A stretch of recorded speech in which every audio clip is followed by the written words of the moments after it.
இதெல்லாம் மாணவ ஜீவன் இந்த நாளுக்கான வாசத்துக்கும் யோவான் 8ஆம் அதிகாரம் 32ஆம் வசனம். சத்தியத்தை அறிவீர்கள், சத்தியம் உங்களை விடுதலையாக்கும்.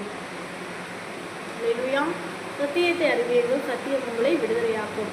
யார் என்ற சத்தியம்? நம்ம சத்திய வசனமாக வேதம் நம்முடைய கருத்தில் கொடுக்கப்பட்டிருக்கிறது. இதுதான் சத்தியம். எல்லாவற்றுக்கும் மேலே யார் என்ற சத்தியம்னா ஏசப்பா சொல்லியிருக்காங்க, நான் தான் வழியும் சத்தியமும் ஜீவனுமாய் இருக்கிறேன்னு சொல்லியிருக்காங்க. அப்போ ஏசப்பா தான் சத்தியம். அவருடைய வார்த்தைகள் என்ன சொல்லப்பட்டிருக்கோ அதை பின்பற்றி நடக்கும்போது கண்டிப்பாக விடுதலை பெறுவீர்கள். தொடர்ந்து புதிய ஏற்பாட்டில் பழைய ஏற்பாட்டில் என்னென்ன காரியங்கள் ஏசப்பா என்னென்ன சொல்லியிருக்காங்க, வேத வசனம் என்னென்ன சொல்லியிருக்காங்க, சத்தியத்தில் அவரை குறித்து என்ன போட்டிருக்கு, அவர் என்ன காரியத்தை சொல்லியிருக்கார் அப்படின்னு நம்ம தெரிஞ்சு இந்த வேதத்தை மாற்ற நம்ம பின்பற்றினாலே போதும், கண்டிப்பாக விடுதலை ஆவீர்கள். குமாரன் உங்களை விடுதலையாக்கினால் மெய்யாகவே விடுதலை ஆவீர்கள் என்று வேதம் சொல்லியிருக்கிறது. அப்போ ஏசப்பா ஒருவர் தான் வழியும் சத்தியமும் ஜீவனுமா இருக்கிறார். அவரால் என்று ரட்சிப்பும் இல்லை, விடுதலையும் இல்லை. ஆமேன்.